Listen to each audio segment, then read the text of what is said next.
I got back today from the car ride. Oh, it was on the golf course. What's going on, guys? Yeah, all right. Some of you are not as excited as I thought you would be because you guys don't have school tomorrow. Some of you actually have school tomorrow, which you should call your school board and tell them that you should have a week off for Thanksgiving always. But I'm not the person to complain about. That's you. I know Amelia probably feels the same way. She's a lovely teacher. So shout out Amelia for going to school tomorrow too. Central GCA, I think maybe Greenwood, right? No. Not Greenwood, you have school? We have the whole week off. Yeah, see, Greenwood has a week off, GCA has a week off, Stargrove has a week off. Whitewood just stinks. But Franklin stinks too. It's fine, it's fine. They get virtual. So last week, if you were here, we started a new series, and it is Remember When. It's a Thanksgiving graphic, because Thanksgiving is coming up. But Tara kicked it off for us last week, so let's go ahead and give it up for Tara, even though she's not going to come off. Whatever campus she is visiting today, she heard you because you were so loud there. Instead of saying you were like, when I said, "Hey, how's it going?" You were a lot quieter. It's fine. I'll just go back. But no, we're in Remember When, where we're going to be talking about things of just like when things get crazy around the holiday time, we can remember that God is good, God is faithful, and Jesus is just amazing. And there's a lot of things that we're going to talk about, but we're going to talk about tonight about God can be trusted. Now, when I say that, what does that mean to you? Like, shout it out. What does that mean? God can be trusted. What does that mean to you?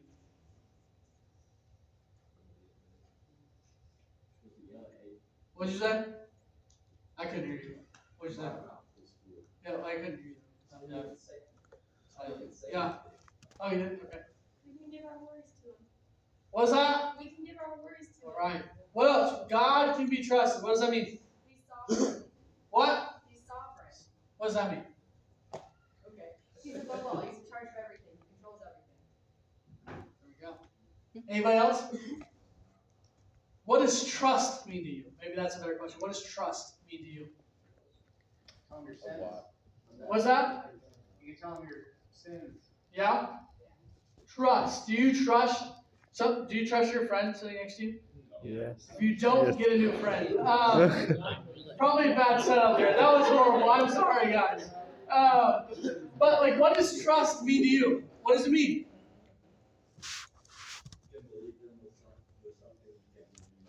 Okay. That's good. Is it hard to trust? Yes. Yes. Everyone quickly answer that one. So, why? Okay. People are fake. What the? Hey, he's not wrong. Yeah, he's not wrong. People are broken. Why is it hard? You guys all unanimously at the same time said yes. So why is it hard to trust? Because we've been hurt. Okay. We've proven that we can't trust him. Okay. But God's the complete opposite. Amen.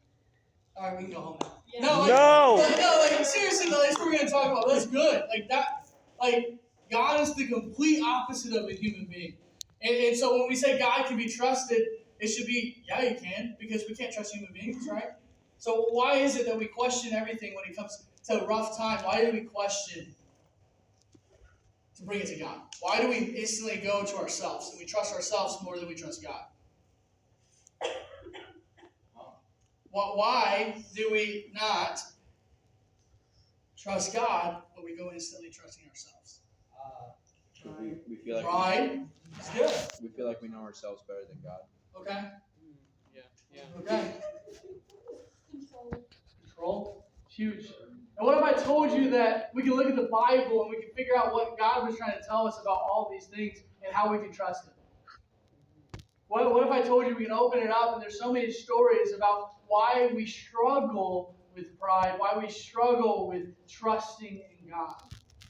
And we can look at Malachi where he's talking to the people and it's just like, hey, like, what you're going through and what hardship you're going through is on purpose. And it says this, but who can endure the day of His coming? Who can stand when He appears? For He will be like a refiner's fire or a launderer's soap. He will sit as a refiner and purifier of silver. He will purify the Levites and refine them like gold and silver. So what he's saying is Jesus is going to come, and Jesus is going to refine you. So what you're going through, he's going to just take a little bit of it, and he's going to work hard at you, and he's going to make it a fresh, shiny silver. That hardship you're going through, that friendship that's really tough that you got to walk away from just for this season, is going to be used in the future. That family member that passed away, that you went through and you were trying to figure out why that happens, you asked that question of why. He's going to use that to refine you, to make you stronger, to make you who you are called to be. And if we trust in God in that moment, when things aren't going the way you thought they would go, you are going to be brighter and shinier than any silver you've ever seen. So when we say, man, it's really hard to trust, man, I don't know. What if we put our pride to the side? And we took a step back. And we looked at all God has done. That's what Mary did. When Mary was told that she would carry Jesus, as she was a virgin, there was no possible way for her to have a kid. Her people hadn't seen God's work in 400 years.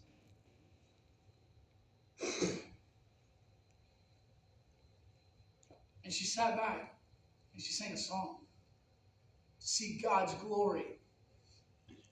And yeah, she fought back a little bit and was confused and asked those questions of why me and why is this happening? What about my future husband? But we see her instantly trusting God. And when she trusted God, what happened? The Savior of this world was born. And he's here today. And we have something great because she decided to trust. So in your life, where do you need to trust God over yourself? Because pride could have gotten in the way of Mary. But we see this in Luke 1:49-52. We see her singing this song. I'm not going to sing it though, I'm sorry. But for the mighty one has done great things for me. Holy is his name. His mercy extends to those who fear him from generation to generation. He has performed mighty deeds with his arm. He has scattered those, though are proud in their most thoughts. He has brought down rulers from their thrones, but has lifted up the humble. We put our pride aside and trust God with everything. Greater things will come. So what area in your life do you need to look at and be like, man, I really just need to give this up to God because I'm messing it up. This is tough. Like, I don't understand what's going on. And you can go to God and be like, dude, I suck. I don't understand what's going on here, but I know that you're trying to do something for me. Like what Malachi said, you're going to refine me. You're going to make me new and better from where I need to be. How can I do this? What do you need me to do to get there? Laying that pride down. The difficulties, when even the Thanksgiving dinner that's coming up, and you know that one family member is going to poke at you for believing in Jesus. Are you going to go into that conversation on your own? Or are you going to go in it with God? You're going to put that pride aside and say, this isn't my conversation, this is yours, God. Help me be the light. Help me with the words to say to this human that is broken. Trust in him. I actually had a conversation this morning with my dad, and it was kind of wild because I wasn't like really planning on sharing like a little personal story with you guys today, but when I was talking to him, he went over to see his dad today, and he believes in his dad believes in a higher power, but doesn't know if it's God. And my dad has been through it all, and right now he's just kind of questioning a lot of things, which he has the right to. And he called me and was like, "Hey, question for you. My dad asked me this, and I don't know like how to answer it properly. But like my grandpa got in a car accident a couple months ago, and like the doctors were surprised that he was alive still. And he keeps and my grandma as well could have died too, and they're surprised. They wrapped themselves around a telephone pole. It was raining wet. He shouldn't have survived. And he keeps beating himself up and blaming himself for the accident. And he asked my dad, why did God punish me? And my dad called me. It's great working at the church. Your family calls you for everything because they think you know everything. But he called me and was like, "Hey, what? Like, what does this mean? How do I answer that question? Why is God punishing him?" And I was like, is he punishing him, or is he opening his eyes to refine him to come to Jesus? To trust in him in his life right now, because his days are numbered just like us, but he's a little older. And like what Malachi was saying, he will refine you. Just trust in him. My dad said, "Well, like, do you think God's punishing me?" And I said, "No, God doesn't punish anyone. He loves.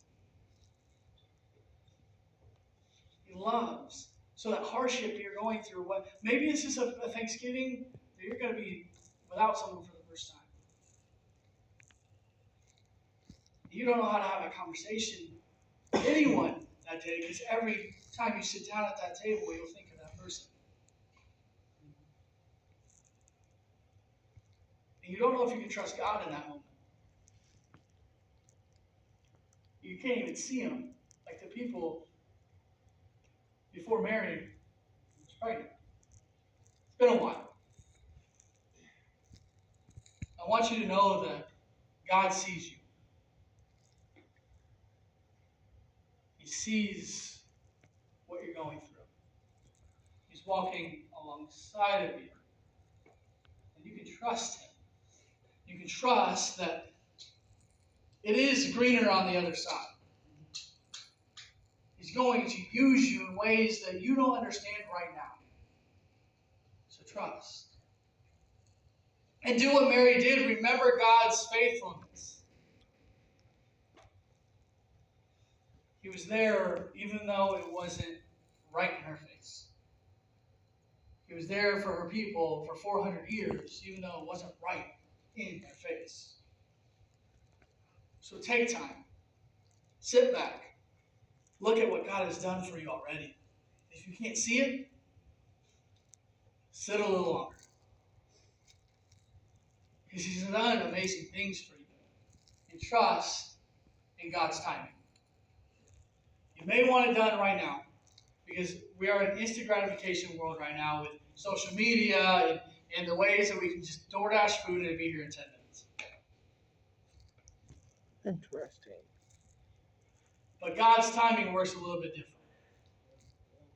It might be right now. You might walk out of here and you might get your answer to your prayer. Or you might get it 5 years from now. And that is where the trust comes in. Believing in God and believing about all the great things he has done for you and for me and for your family. We also need to respond in humility and in trust. You have to go to him with a humble heart. Put that pride aside and trust that he has your heart in mind. When you're walking through something difficult, when you're trying to figure out if you should trust your friend or not. pride aside and go to ask those questions. And trust in the gospel. Trust that God sent his only Son to walk this earth and to give us a guide to how to get close to God as possible. And to die on a cross for you. Rise again 3 days later to give you a second chance.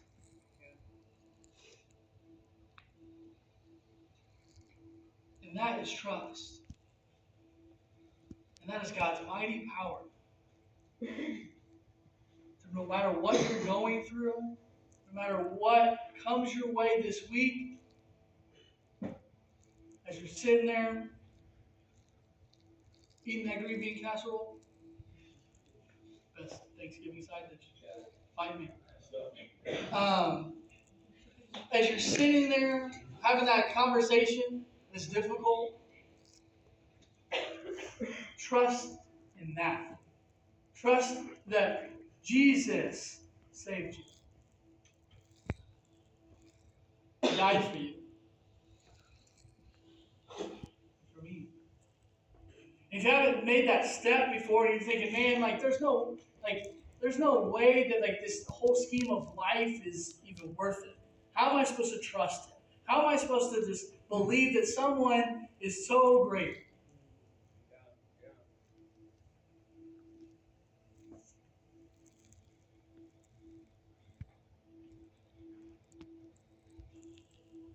My dad fought cancer 4 times. Not alone, but through God.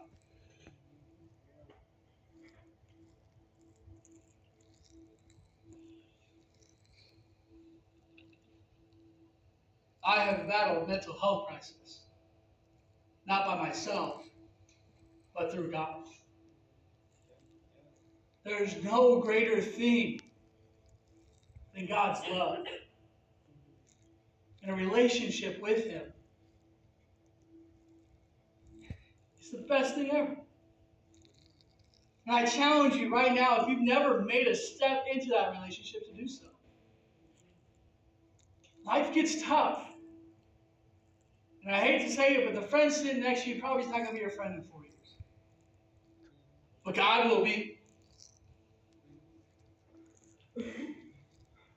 So if that's you today, I challenge you to step into this relationship with this simple prayer a child can pray. Something that you just make your words your own, and it's a heartfelt thought of coming to someone to give you your life away. If that's you today, with every head bowed, every eyes closed, make these words your own.